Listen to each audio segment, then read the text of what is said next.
And you brought this topic up earlier, black manhood. What is black manhood to you, and what would you say it looks like? In my opinion, black manhood collectively does not exist.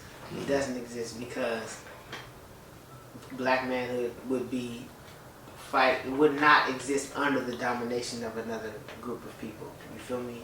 It's one thing to be ruled by other black people. You know what's funny? There's an old recording of Farrakhan where he says, "You went from being a white man's fool to a black man's fool. Now where the hell does that lead you?" And I'm like, well, shit, I'd rather be a black man's fool than a white man's fool. You feel me? But, you know, the thing is, it's like not being under control of our own destiny right now, not being under control of our resources for survival, not being under control over whether or not our family lives or dies. You feel what I'm saying? I've heard somebody say it's not yours if you can't protect it. You feel me? And so it's like black manhood as a collective is not existent. You feel me? There are individual pockets and glimmers of black manhood that we do see. You feel me? Those of us who are striving for black manhood, like myself and other brothers that I know that are like me. But in terms of it being in full-fledged effect, it don't exist, bro. Because manhood cannot exist under the rulership of another race of man. You feel what I'm saying? It just doesn't. It can't. You feel me? Like, but those of us who are striving towards black manhood, the type of things that we would be doing is protecting our families, willing to put our life on the line for those we love and care about, and for our race. You feel what I'm saying? Yeah. Black manhood would be controlling black destiny. It would be controlling black resources. You feel me? All of our resources are still in the hands of another people. Everything that we do earn when we do go to work is working for another race, earning from another race. I would rather, like my queen, she don't work. Like I provide for her. Respect. I'd rather be the one to go and have to deal with it, but that's not really a manhood thing. I would rather work for another black man. You feel what I'm saying? Like a good black business that's booming. You feel me? I'd rather work for them. And if my queen ever wants to get a job, I would rather her either own another business or go work for another black person, a good black person. You feel what I'm saying? Because to me, I'm not giving up any bit of my manhood by furthering the aim of a good black person. You feel what I'm saying? Right. You sacrificing some of your little pieces of your manhood every day by working for another race. I'm just being 1,000 with you. You know what I mean? And that's how I view it, even though I'm in that position. You feel me? I'm working toward it's about getting off of some other person's plantation. You feel what I'm saying? But but black manhood is protecting, providing, and fighting against those who fight against us. And because we don't see a lot of that going on in our collective, I cannot say it exists collectively across this planet.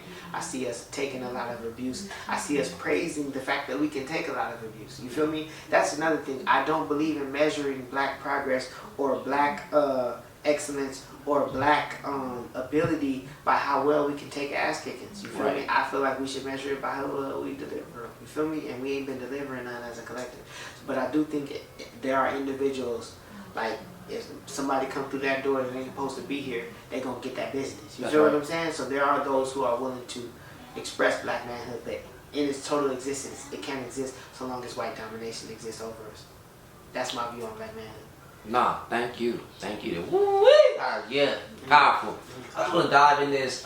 We hear a lot of contention between African Americans and, let's just say, others in the diaspora and the continent. I'm including the Caribbean and stuff, right? Like that. Just bar none, how can we cut through the bullshit that comes into us with communicating and interactions? I gotta say some things. Alright, so ADOS, right?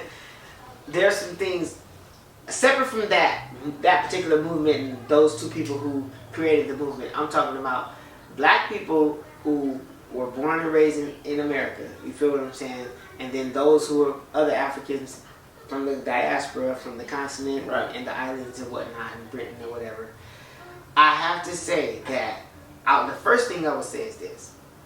I do not like when I see Africans from the diaspora get offended when they hear black people say, I want to fight for reparations. And the reason I don't like that is because I feel like if I live in Nigeria or Angola or the Congo, right? And the Congolese people were saying, I am going to fight for reparations against the Belgians for what Leopold the Belgian did to the Congolese. You feel what I'm saying? Mm-hmm. And I was living there at that time. You know what I would say? Hell yeah, you need some help? You feel what I'm saying? That's what I would say. You feel me? Because I want to see Africans win. I'm not going to say, well, what about me? What about my reparations for what happened to me? It's like, bruh. It's like, I want to see other African people win, and you my brother, and you fighting against these Belgian people for what they did to the Congolese people. I'm not Congolese. You feel what I'm saying? I believe you got a right to fight for that. Now, in terms of the division, I'm going to say another thing, too. Mm-hmm. I do not see continental Africans and a lot of diasporic Africans involved in the political struggle in America against white racism, white supremacy. You do not see them active, okay? But I'm gonna put a but on that. The reason I believe you don't see it, and this is the thing. So people want to say, "Oh, Africans hate you. Where they at? Why they not here marching?" And it's true. A lot of them ain't. You know, there was a sister that was recently killed, according to the news. Right. Who I believe was African based on her name. I'm not sure. Nigerian. Yeah. Nigerian. Mm-hmm. But to a large degree, you don't see that. You feel me? Actually, you do see a lot of African Americans fighting for other people, mm-hmm. including diasporic Africans. When Amadou Diallo. He wasn't ADOS, right. But black people raised the roof for him, burned it down for him. You feel what I'm saying? And we're known for that. When South Africa was going through apartheid, that was us, right. Fighting for South Africa and appealing and doing whatever ways in which black people fight, in order to relieve South Africa. So there's always been a concern and a harkening back to Africa and a love for continental Africans and diasporic Africans coming from African Americans, but we don't always see that in return. Right. But I will say this, and this is the but I was alluding to earlier. The reason, and this is so that we don't get caught up in the divisiveness that shouldn't be, because we should be more united with our continental brothers and sisters and our diaspora brothers and sisters. The reason why we don't see that many continental Africans, diaspora Africans fighting for the political struggle against white supremacy is because white people have a very thorough vetting system for who they allow to come over here. Talk about it. They are not allowing revolutionaries to come over here. Trust me, they go through a thorough examination and Christianization and all of that before they say, you're going to come. You know how bad an Arab want to come over here and tear some shit up? They're not about to let them motherfuckers. It's the same thing for these Africans who might want to tear some shit up. They're not about to let them over here. They're only letting the ones through who are thoroughly Christianized, thoroughly educated in European institutions, thoroughly cooned out. You feel what I'm saying? Yep. Oh, maybe a few might slip through the cracks. And all this idea of looking back to some Africans from way back who did fight for and recognize our cause, that was way back. You feel me? We need to show and prove our love and dedication towards each other on both sides. But I also feel like the reason we don't see it is because Europeans are doing a fine job at filtering out the good Africans, what we would consider a good African, from coming over here. And that's why. It's not because Africans hate us or whatever. You know what I mean? Some of them might not even be politically aware because of the structure of their society or where they come from. You feel what I'm saying? Or where they are at that time. But the idea that, the reason we can use the ones who are here as this is a textbook example of what everyone over there is, it can't be, because Europeans cannot allow for revolutionaries to come into their country. So the ones who do have a Pan-African mind state are not allowed to enter the United States. They make sure of that. So that's why we don't see them out here marching and tearing up shit with us. Great answer, and I like that you put it in context, because we can all look at it both ways, from all ways, but then at the end of the day, these people are coming here, right? And it's not our country. And of course, why would they let a revolutionary come through here? Yeah, we don't control the immigration and customs process. Right. Black people aren't in control of it. Revolutionaries aren't in control of it. Right. Europeans, like Donald Trump, is in control of who comes in, who comes in, who don't. Right. So it just logically, they shouldn't be wanting to fight for us, because that's how they got in. Right. Exactly. Right. So I agree 100% with you. Thank you. I guess with that comes from a place of sanity. You know what I mean? And so I want to ask you a question. Sane African. When you hear sane African, what comes through your mind, or what is a sane African to you?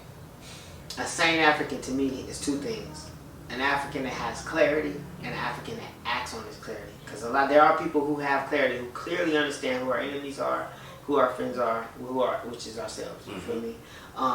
A sane African is a person that loves being African, loves being black, loves black people. You feel what I'm saying? And hates as well. A sane person hates. You feel me? You should love, but you should also hate. You should hate what is bad for African people. You feel what I'm saying? And bad Africans. You feel what I'm saying? People who are abusing our people, misleading our people, and pimping our people. You should have hatred for that. You feel me? I think a sane person is someone who is sticking to the basic fundamentals of what it is to be an African in terms of believing in black life. You feel me? Bringing black life into this world, having a black partner. You feel what I'm saying? Wanting to take back control of this planet, not wanting to see this planet destroyed in the way that it's being destroyed through pollution and extinction of animals. They're killing the bees. The bees are what bring food to us. You feel what I'm saying? Like if your plants don't get no flowers, you don't get no fruit. You feel me? So it's like all of that. To be sane is to be unadulterated by a European standard of beauty, unadulterated by a European perspective in terms of sex and all of this European shit. You feel what I'm saying? A European standard of religion. You feel me? So or non-African standards of religion, beauty, and all of that. So that's what to me what a sane African is. Word, dude.